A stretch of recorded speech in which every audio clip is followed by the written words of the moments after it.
السلام علیکم ورحمۃ اللہ وبرکاتہ۔ الحمد للہ نحمده ونستعینه ونستغفره ونؤمن به ونتوکل علیہ ونعوذ باللہ من شرور انفسنا ومن سیئات اعمالنا، من يهده الله فلا مضل له ومن يضلله فلا هادي له، ونشهد أن لا إله إلا الله وحده لا شريك له، ونشهد أن محمدًا عبده ورسوله، أما بعد أرسله بالحق بشيرا ونذيرا وداعيا إلى الله بإذنه وسراجا منيرا، فأعوذ بالله من الشيطان الرجيم، بسم الله الرحمن الرحيم، ما كان محمد أبا أحد من رجالكم ولكن رسول الله وخاتم النبيين، وقال النبي صلى الله عليه وسلم: الموت جسد يوصل الحبيب إلى الحبيب، أو كما قال عليه الصلاة والسلام۔ برادران اسلام، بزرگان محترم، امت کے غیور نوجوانوں، تمام تر حمد و ثنا اور خوبیاں اس خالق و مالک کے لیے جس نے ہمیں اور آپ کو ایمان کی عظیم ترین نعمت عطا فرمائی، اور لاکھوں درود و سلام و امام الانبیاء خاتم الرسل جناب محمد الرسول اللہ صلی اللہ علیہ وسلم پر، جن کی محنت اور کاوشوں کے صدقے میں آج ہم سب مومن اور مسلمان ہیں۔ اللہ رب ذوالجلال نے 3 عالم بنائے، ایک عالم دنیا اور ایک عالم برزخ اور تیسرا عالم آخرت۔ عالم دنیا جہاں انسان بس رہے ہیں، زندگی گزار رہے ہیں، اس عالم دنیا کے اندر انسانوں کی رہنمائی اور کامیابی اور فلاح تک پہنچنے کے لیے اللہ رب ذوالجلال نے انبیاء علیہ السلام کو مبعوث کیا۔ کم و بیش 1,24,000 انبیاء علیہ السلام کو ایک ہی مشن، ایک ہی تحریک، ایک ہی کام کے لیے بھیجا۔ قولوا لا الہ الا اللہ تفلحون، اے لوگو لا الہ الا اللہ پڑھ لو، کامیاب ہو جاؤ۔ تمہارے درمیان جو ہمارا نبی اور رسول موجود ہو، اللہ کی توحید کے ساتھ اس نبی کی رسالت پر ایمان لانا لازم اور ضروری ہے۔ اطیعوا اللہ و اطیعوا الرسول، اللہ کی اطاعت کرو اور رسول اللہ کی اطاعت کرو صلی اللہ علیہ وسلم۔ معلوم یہ ہوا کہ جس زمانے میں جو قوم کے درمیان اللہ کا نبی وہاں موجود ہے، اس نبی کی رسالت پر اس قوم کا ایمان لانا ضروری ہے۔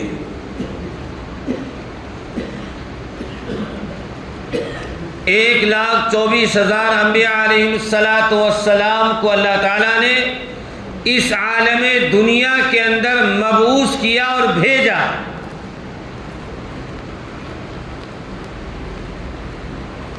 اور مقصد یہ تھا جس کو قرآن نے اعلان کیا: وَمَا خَلَقْتُ الْجِنَّ وَالْإِنسَ إِلَّا لِيَعْبُدُونَ، کہ ہم نے جنات اور انسان کو اپنی عبادت کے لیے پیدا کیا۔ تو دنیا میں آنے کا مقصد ظاہر ہو گیا۔ ادنا سے ادنا درجے کا عقل رکھنے والا انسان بھی اس مضمون کو، اس بات کو، اس پیغام کو، اس تحریک کو اور اللہ کے اس اعلان کو سمجھ سکتا ہے کہ میرا خالق اور مالک مجھ سے کیا چاہ رہا ہے، میرا رب، میرا خالق اور مالک مجھے اس دنیا میں کیوں بھیجا ہے، اس دنیا میں آنے کا مقصد کیا ہے۔ اللہ نے قرآن مجید کی اس آیت میں سمجھا دیا کہ ہم نے آسمان بنایا بطور چھت کے، ہم نے زمین بنایا بطور بچھونا کے، اور یہ بھی اعلان کر دیا وَمَا مِن دَابَّةٍ فِي الْأَرْضِ إِلَّا عَلَى اللَّهِ رِزْقُهَا، کہ روئے زمین پر جتنی مخلوق رینگ رہی ہے، چل رہی ہے، دوڑ رہی ہے، زندگی بسر کر رہی ہے، اللہ رب ذوالجلال فرما رہے ہیں سب کو روزی ہم دیتے ہیں۔ اب چونکہ باپ اور اولاد کا رشتہ ایسا گہرا رشتہ ہے، ایسا مضبوط رشتہ ہوتا ہے کہ باپ اپنی اولاد کی سہولیات کے لیے حلال و حرام کی تمیز کو بھول جاتا ہے۔ حرام آئے تو آئے، ہمارے بیٹے اور ہماری اولاد کو سہولت ہونی چاہیے۔ تو اللہ نے فرمایا نحن نرزقهم وإياهم، عجیب اللہ نے اعلان فرمایا ہم تمہیں بھی روزی دیتے ہیں، باپ کو اللہ نے کہا، اور تمہارے آنے والی اولاد کو بھی ہم روزی کی ذمہ داری لیتے ہیں۔ آپ بتائیے، ہر زاویے سے اللہ تعالیٰ نے ہمیں رزق کے اعتبار سے آزادی عطا فرمائی، اور فرمایا ہم بھوکا نہیں سلائیں گے، ہم روزی کسی نہ کسی زاویے سے، کسی نہ کسی اسباب سے ہم تمہیں ضرور کھلائیں گے اور پلائیں گے۔ تمہارا مقصد کیا ہے؟ تمہارا مقصد یہ ہے اور تمہارا کام یہ ہے، تم اپنے رب کی عبادت کرو، اس کی بندگی کرو۔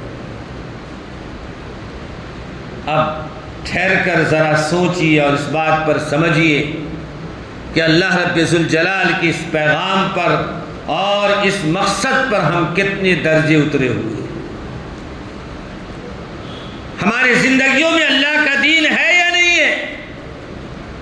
انسان تو عجیب مخلوق ہے، اللہ نے اس انسان کو تو ثریا تک پہنچایا، اس کی عظمت کا اعلان تو قرآن مجید میں اعلان فرمایا لَقَدْ خَلَقْنَا الْإِنسَانَ فِي أَحْسَنِ تَقْوِيمٍ، 18,000 مخلوقات میں سب سے باعزت اور سب سے عظمت والی مخلوق ہم نے انسان کو بنایا۔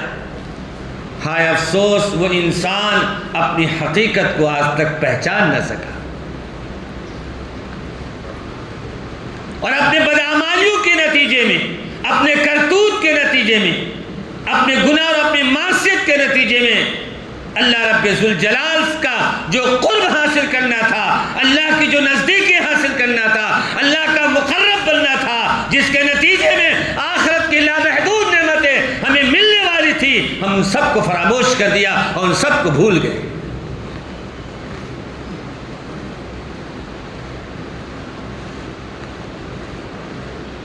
ایک چھوٹی سی مثال،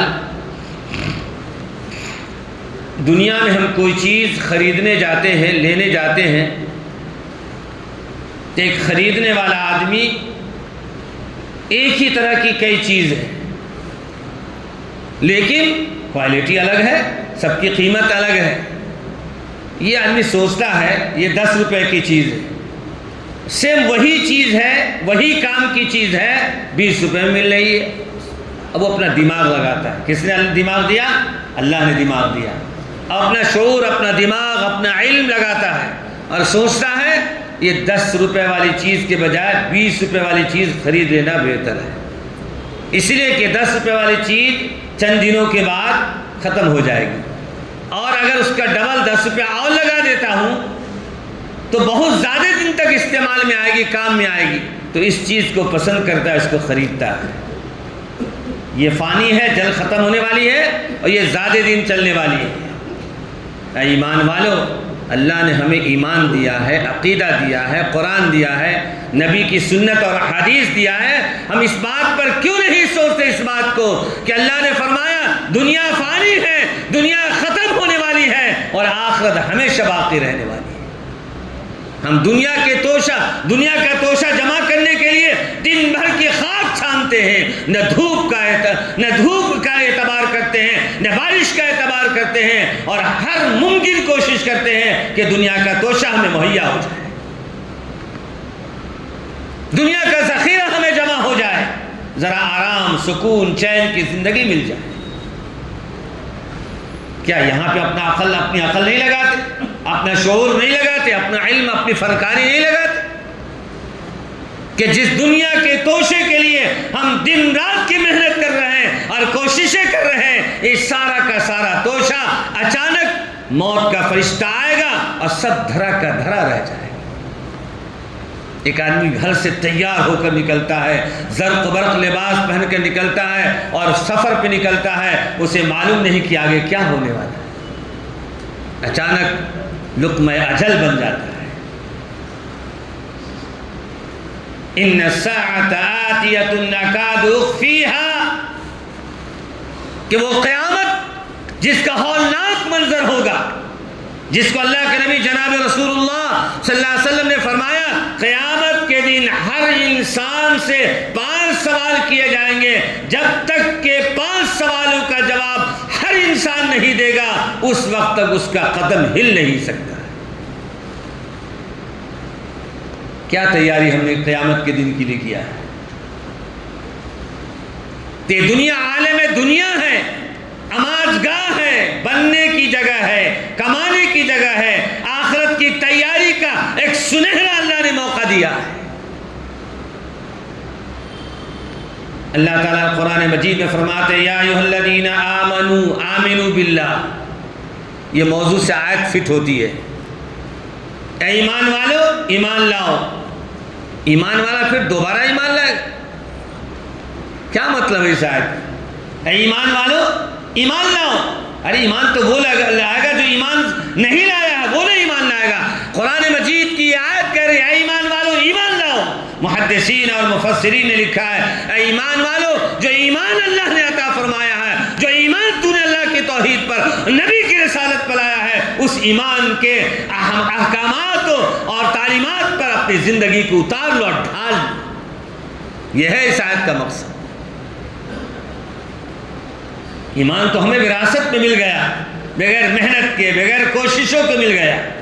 وہ لوگ، ان لوگوں سے پوچھئے جنہوں نے ایمان لائے تو گھر بھی چلا گیا، ایمان لائے باغات بھی چلے گئے، ایمان لائے اولاد بھی چھٹ گئی، ایمان لائے بیوی بچے بھی چھٹ گئے، اور یہاں تک کہ اپنا وطن اور پیدائشی شہر بھی چھوڑ دیا۔ ان کے سامنے بڑے بڑے حالات آئے، کیوں؟ ایک اللہ نے ایسی نعمت عطا فرمائی جس نعمت کی کوئی مثال نہیں، جس نعمت کا کوئی بدل نہیں، جس نعمت کا کوئی ثانی نہیں۔ اشہد ان لا الہ الا اللہ واشہد ان محمد رسول اللہ، یہ معمولی کلمہ ہے، یہ تو جنت کا ویزا ہے، جنت کا ویزا ہے۔ حرمین شرفین میں داخلہ غیروں کا ممنوع ہے، لیکن ایمان والا کلمہ شہادت کی بنیاد پر شان سے جاتا ہے، اللہ کے گھر کا دیدار کرتا ہے، طواف کرتا ہے، عبادت کرتا ہے، اور ایک نماز کا 1,00,000 نماز ثواب کا پاتا ہے، اور جب مدینے جاتا ہے تو اس نبی کے دیار میں پہنچتا ہے جس پر کروڑوں رحمتیں نازل ہوتی ہیں۔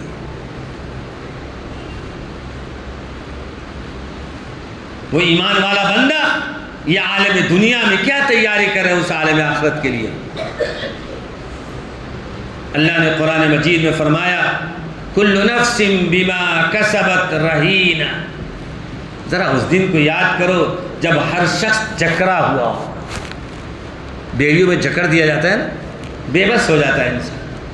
کل نفس بما کسبت رہین الا اصحاب الیمین، اس آیت پہ غور کیجئے اور اپنی زندگی کو قرآن کے احکامات و تعلیمات پر ڈھال لیجئے۔ اللہ رب ذوالجلال فرما رہے ہیں قیامت کے دن ہر شخص جکڑا ہوا ہوگا الا اصحاب الیمین، مگر جن لوگوں کے نام اعمال سیدھے ہاتھ میں دیے جائیں گے وہ جکڑا ہوا نہیں ہوگا، وہ اس دن میں راحت اور آرام میں ہوگا۔ الا اصحاب الیمین فی جنات یتساءلون۔ جنتی لوگ جن کو جنت کا پروانہ ملے گا نا، وہ پوچھیں گے، کس سے پوچھیں گے؟ مجرموں سے پوچھیں گے۔ ایک ہی ساتھ رہتے تھے، ایک ہی کمپنی میں کام کرتے تھے، اور جو کپڑا ہم پہنتے تھے آپ پہنتے تھے، جو سیلری ہم پاتے تھے آپ پاتے تھے، بڑے بڑے اچھے محلات میں آپ رہتے تھے ہم بھی رہتے تھے، اچھی کاروں میں سفر آپ بھی کرتے تھے ہم بھی کرتے تھے، اب کیا ہو گیا؟ فی جنات یتساءلون عن المجرمین، مجرموں سے پوچھیں گے کہ ہم تو ایک ساتھ زندگی گزار کر آئے ہیں، اب تمہیں کیا ہو گیا کہ جہنم میں چلے گئے؟ عن المجرمین ما سلککم فی سقر، کس چیز نے تم کو جہنم، سقر جہنم کا ایک حصہ ہے، سقر جہنم کا ایک خاص حصہ ہے، اس جہنم کا تذکرہ اللہ نے فرمایا کہ جنتی لوگ پوچھیں گے کہ جہنم میں کس چیز نے تمہیں داخل کر دیا۔ دنیا میں تو بڑی بڑی امیدیں باندھ رہے تھے، بڑے آرام، بڑے آرائش، بڑے راحت سہولیات میں تھے، کیا ہو گیا؟ ما سلککم فی سقر، تو کہے گا قالوا لم نک من المصلین، اب وہ کہے گا، مجرم کہے گا کہ ہم مجرم اس لیے ہیں کہ ہم نماز نہیں پڑھتے تھے۔ جی نماز کو ہم لوگ کھلونا سمجھ رہے ہیں، جب دل میں آیا پڑھ لیا، کبھی آنکھ کھل گئی تو فجر پڑھ لیا، کبھی موقع مل گیا تو ظہر پڑھ لیا، چلتے چلتے راستے میں مسجد مل گئی تو مغرب پڑھ لیا۔ یہ نماز ہے کہ تماشا ہے؟ یہ تو اپنے من کی نماز ہو گئی اور چاہت کی نماز ہو گئی، وہ اس چاہت کی نماز پڑھنا جس کو اللہ چاہتا ہے۔ اللہ کے نبی نے فرمایا الصلاۃ قرۃ عینی، نماز میری آنکھوں کی ٹھنڈک ہے، الصلاۃ معراج المومنین، نماز مومنوں کی معراج ہے۔ اور آگے آقا صلی اللہ علیہ وسلم نے فرمایا کہ یاد رکھنا اس نماز من قام ایمان، فرمایا کہ جس شخص نے نماز قائم کیا اس نے اللہ کے دین کو قائم کیا، اور جس نے نماز کو چھوڑ دیا اللہ کے دین کو منہدم کر دیا۔ آج مسلمان دیکھ رہے ہیں کیسے آزمائشوں سے گزر رہے ہیں دنیا میں۔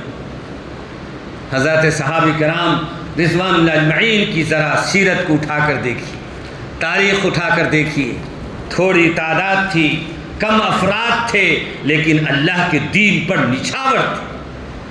ان کے زندگیوں میں صبح شام دوپہر رات سفر حضر ہر چیز میں اللہ کے حکم پر عمل ہوتا تھا، تو پھر اللہ کی مدد آتی تھی، اللہ کی نصرت آتی تھی، اللہ نے آسمان سے فرشتوں کو اتارا۔ لیکن آج ہم پریشان حال ہیں۔ کیوں پریشان حال ہے؟ ہم نے اللہ کے احکامات کو چھوڑ دیا، اللہ کی تعلیمات کو چھوڑ دیا۔ نبی پاک صلی اللہ علیہ وسلم کی جو تعلیمات تھی، جو اللہ کی طرف سے دیے گئے تھے، ان کو ہم نے فراموش کر دیا، ان کو ہم نے چھوڑ دیا اور بھول گئے۔ من چاہے زندگی پر اتر گئے، رب چاہے زندگی کو ہم نے چھوڑ دیا۔ دوستو اور بزرگوں، وہ کہے گا فی جنات یتساءل المجرمین ما سلککم فی سقر قالوا لم نک من المصلین ولم نک نطعم المسکین۔ اور دنیا میں ہمیں احساس نہیں کیا، اور مال تو بہت آیا، بہت خرچ کیا، بہت اڑایا، بڈے میں لاکھ لاکھ روپے اڑا دیے، لیکن ہم نے مال کی قدر نہیں کیا۔ ہم نے یہ سمجھا نہیں کہ مال اللہ کی امانت ہے، ہم نے یہ سمجھا نہیں، میں نے یہ سمجھا اور میں نے یہ فیصلہ لیا یہ مال میری کمائی کا ہے، یہ مال میری محنتوں سے آیا ہے، میں جسے چاہوں گا جیسا چاہوں گا جہاں چاہوں گا خرچ کروں گا۔ اس لیے میں مال کو اڑاتا رہا، اس کی قدر نہیں کیا، اور غریبوں کو، یتیموں کو، مسکینوں کو، محتاجوں کو، بیواؤں کو ہم نے خیال نہیں کیا، پڑوسیوں کا خیال نہیں کیا، من چاہے زندگی گزارتے رہے۔ وَلَمْ نَكُ نُطْعِمُ الْمِسْكِينَ، مال تو بہت تھا لیکن مسکینوں کا ہم نے خیال نہیں کیا، اور مسکینوں کو ہم نے کھلایا اور پلایا نہیں۔ میرے دوستو بزرگوں، یہ اللہ تعالیٰ عبرتناک اور نصیحت آمیز آیت میں ہمیں پیغام دے رہے ہیں۔ یہ اللہ کا اپنے بندوں سے محبت کا ایک انداز ہے کہ اس کی آخرت بن جائے، جہنم کا ایندھن نہ بننے پائے، جنت کے باغ میں چلا جائے۔ اللہ محبت فرما رہے ہیں، اس لیے رہنمائی فرما رہے ہیں۔ ایک آدمی جا رہا ہے، ایسے راستے جا رہا ہے جو راستہ لٹیرا ہے، بیچارہ مسافر ہے، ساز و سامان کے ساتھ نکل گیا، ایک آدمی آیا، اس نے کہا بھائی کہاں جا رہے؟ فلاں بستی جا رہا ہوں۔ نہیں اس راستے میں مت جاؤ، یہ راستہ صحیح نہیں ہے، یہ راستہ لٹیرا ہے، تمہارا مال لوٹ لیا جائے گا۔ تو اس نے رہنمائی کر دیا۔ کیا کر دیا؟ تو اس کے لیے خیر ہوا کہ نہیں؟ خیر ثابت ہوا کہ اس کا مال جو لٹنے والا تھا، اس کی جان جو ختم ہونے کا چانس تھا، وہ جان جانے سے بچ گیا اور مال لٹنے سے بچ گیا، اس لیے کہ ایک آدمی اس کی رہنمائی کر دیا۔ میرے دوستو بزرگوں، جہنم میں جانے سے بچنے کے لیے اللہ تعالیٰ نے ہماری رہنمائی فرمایا۔ یہ دنیا عالم دنیا ہے، ختم ہونے والی دنیا ہے۔ الدنیا کأنک غریب او عابر سبیل، دنیا میں اجنبی کی طرح ہو یا دنیا میں مسافر کی طرح ہو۔ اللہ نے ہماری رہنمائی فرمائی۔ آنکھیں بند کر کے جا رہے ہیں تو گڑھے میں تو گلا ہے۔ قرآن پاک کی 6666 آیتیں ہماری آخرت کو بنانے کے لیے ہے۔ نبی پاک علیہ السلام کی ایک جامع ترین احادیث ہے اپنی آخرت کو بنانے کے لیے۔ ہم نے قرآن کی چھوڑ دیا، احادیث کو بھی چھوڑ دیا اور من چاہی زندگی کو اپنا لیا، تو گڑھے میں جائیں گے کہ نہیں؟ ابھی نہیں معلوم پڑے گا، جب دنیا کی آنکھیں بند ہوگی تو اس وقت پتہ چلے گا ہم نے کیا کیا۔ احادیث میں آتا ہے کہ جب انسان کے موت کا وقت قریب ہوتا ہے تو اس کی آنکھ ٹک ٹکی مار کر آسمان کی طرف دیکھتی ہے۔ ایسی حالت ہو جاتی ہے کہ آنکھ بند کرنا چاہے تو آنکھ بند نہیں ہوگی، ابھی روح جاری، سانس جاری ہے۔ حدیث میں آتا ہے کہ آسمان سے سیڑھیاں لگائی جاتی ہیں اور فرشتوں کی قطاریں آسمان سے اترتی ہے۔ وہ بیچارہ دیکھ کر گھبرا رہا ہے۔ کیا ہو رہا ہے؟ دیکھ کر گھبرا رہا ہے، کیا منظر سامنے آ گیا۔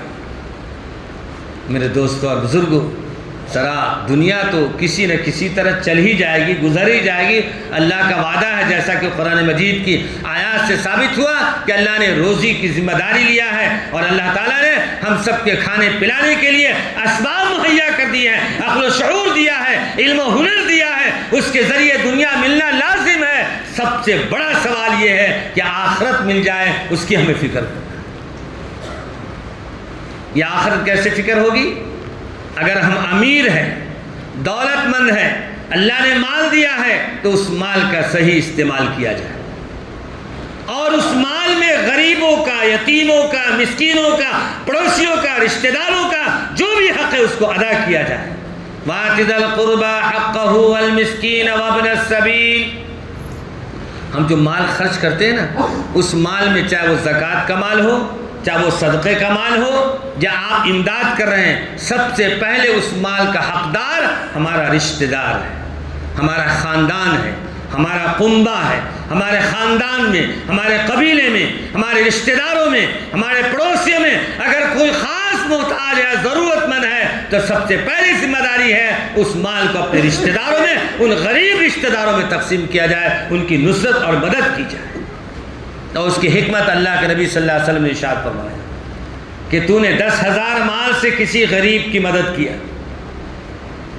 تو 10,000 مال کی جو نیکی ملنا ہے وہ تو مل جائے گی انشاءاللہ، اللہ کا وعدہ ہے۔ لیکن وہی 10,000 مال اگر اپنے رشتہ دار کو دیا آپ نے تو اللہ کے امیر فرمایا کہ اب 2 نیکی ملے گی۔ وہ 10,000 کی نیکی جو وہاں سے ملنا تھا وہ تو ملے گی ہی، اور اپنے ایک رشتہ دار کا آپ نے خیال کیا، صلہ رحمی کا معاملہ کیا، اس کی بھی آپ کو نیکی ملے گی، تو ڈبل ہو گئی نیکی۔ کیا اسلام کا طور و طریقہ ہے، کیا اسلامی تمدن ہے، اسلامی تہذیب ہے۔ اتنا پیارا سنہرا ماحول اور پیارا سنہرا طریقہ اللہ کے نبی صلی اللہ علیہ وسلم نے ہمیں عطا فرمایا، جس کو آج ہم فراموش کر چکے ہیں۔ تو یہ عالم دنیا، ایک ہی بات پر بات ختم ہو گئی۔ عالم 3 ہے، عالم دنیا۔ یہ جو بات چل رہی تھی ابھی، یہ عالم دنیا ہے۔ عالم دنیا میں رہ کر اپنی آخرت کی تیاری کرنا۔ عالم دنیا کے بعد جب آنکھیں بند ہو جائے گی تو معاملہ عالم برزخ کا شروع ہوگا۔ عالم برزخ کا مطلب یہ ہوتا ہے جس دن انسان کا انتقال ہو گیا، اس کی وفات ہو گئی اور قبر کے حوالے کر دیا گیا، اس دن سے لے کر قیامت کے اٹھنے کے دن تک، والبعث بعد الموت تک، وہ عالم برزخ کا زمانہ ہے۔ عالم برزخ کیا ہے؟ دو لفظوں میں آپ سمجھیں، عالم برزخ یہ ہے اگر اچھے اعمال کے ساتھ کیا۔ اللہ نے قرآن پاک کو جگہ جگہ ارشاد فرمایا یا ایھا الذین آمنوا، اے ایمان والو، اور اس کے بعد فرمایا اللہ پر ایمان بھی لاؤ اور عمل صالح بھی کرو۔ قرآن پاک کی کوئی صورت، کوئی جز، کوئی منزل ایسی نہیں ہے جہاں اللہ تعالیٰ اس بات کو بار بار دہرایا اور بار بار یہ پیغام دیا ہے کہ اللہ پر ایمان لاؤ اور نیک اعمال کرو۔ ایمان بھی لانا، نیک اعمال بھی کرنا۔ نیک اعمال میں سب سے پہلے اللہ کے جو 5 احکام ہیں، جو فرائض ہیں، اللہ کی توحید پہ ایمان لانا، نماز پڑھنا، زکوٰۃ دینا، حج کرنا، یہ جو اللہ کے 5 احکامات ہیں، ان چاروں 5 چیزوں پر جم جانا، تو عالم آخرت کے بعد عالم برزخ کا معاملہ اگر دنیا میں ایمان کے ساتھ اعمال صالحہ اچھے اچھے اعمال کر کے گئے، اگر گناہ بحیثیت انسان ہونے کے گناہ ہو گیا، ظلم ہو گیا، زیادتی ہو گئی، نافرمانیاں ہو گئی، تو اللہ نے دروازہ کھولا ہے توبہ کرنا، سچے دل سے توبہ کرنا۔ جب ایک مومن سچے دل سے توبہ کرتا ہے تو اللہ اس کے گناہ کو معاف فرما دیتا ہے۔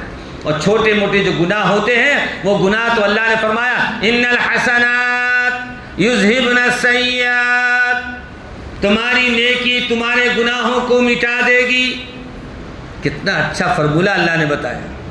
اگر کوئی چھوٹا موٹا گناہ ہو جائے فوراً نیک کام کیا جائے، فوراً نیک عمل کیا جائے، اس لیے کہ اللہ کا وعدہ ہے تمہاری نیکی تمہارے گناہوں کو مٹا دے گی۔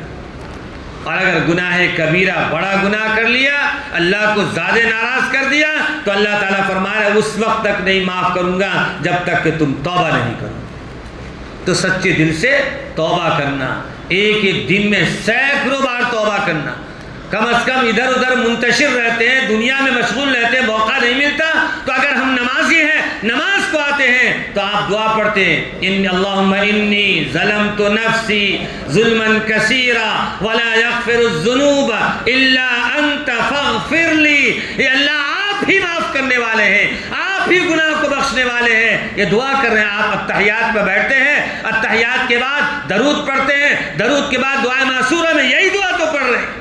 اسی لیے تو کہا گیا کہ نماز جامع ترین عبادت ہے، ساری عبادت میں سب سے بڑی عبادت ہے، اللہ کی توحید کا اعلان بھی ہے، نبی کی رسالت پر درود و سلام بھی ہے، اور اپنے گناہوں کی معافی بھی ہے۔ اس لیے ہر مومن کو چاہیے نماز کا اہتمام کیجئے، نماز کا اہتمام کیجئے، نماز کا اہتمام کیجئے گا، گناہ سے اپنے آپ کو بچائیے گا۔ اتل ما اوحی الیک من الکتاب واقم الصلاۃ ان الصلاۃ تنہی عن الفحشاء والمنکر، فرمایا تم نماز پڑھو گے اللہ گناہ سے تم کو بچا لے گا، گناہ سے تم کو بچا لے گا، اور جب گناہ سے ہم بچ جائیں گے اللہ ہم کو بچا لے گا، تو عالم برزخ میں ہم چین اور سکون کی سانس لیں گے۔ قبر میں کوئی سزا نہیں ہوگی اگر اللہ کو راضی کر کے جائیں، اور اگر اللہ کو راضی کر کے نہیں جائیں گے تو کٹائی ہوگی، پٹائی ہوگی وہاں۔ کب تک؟ قیامت کے اٹھنے کے دن تک۔ اور پھر عالم آخرت کا معاملہ ہے، اسی کے مطابق ہمارے اعمال کے حساب سے قیامت کے دن فیصلے ہوں گے۔ اس لیے ہر مومن کو چاہیے کہ عالم دنیا جو اللہ نے ہمیں دیا ہے، یہ دنیا میں ساری سہولیات اللہ نے ہمارے لیے مہیا کیا ہے۔ چھوٹی سی بات ہے کہ اس بات پر ہم غور سے کر سکتے ہیں، آج سے 20 سال پہلے جائیے، جو چیزیں نہیں تھی آج وہ ضروریات میں داخل ہے، اللہ نے اس کا انتظام کر دیا۔ کل ہماری ضروریات جو ہے 5,000 سے پورا ہوتی تھی، آج ہماری ضروریات 20,000 سے پوری نہیں ہوتی ہے۔ اللہ نے ایسی ایسی کمپنیاں کھول دیا، ایسا ایسا طریقہ اسباب کھول دیا جہاں سے 20,000 روپے آ رہے ہیں۔ تو زمانے کے اعتبار سے اللہ اپنے بندوں کی ضروریات کو ہر زمانے میں اللہ نے پورا کیا ہے، اور ہر زمانے میں اللہ پورا کرے گا۔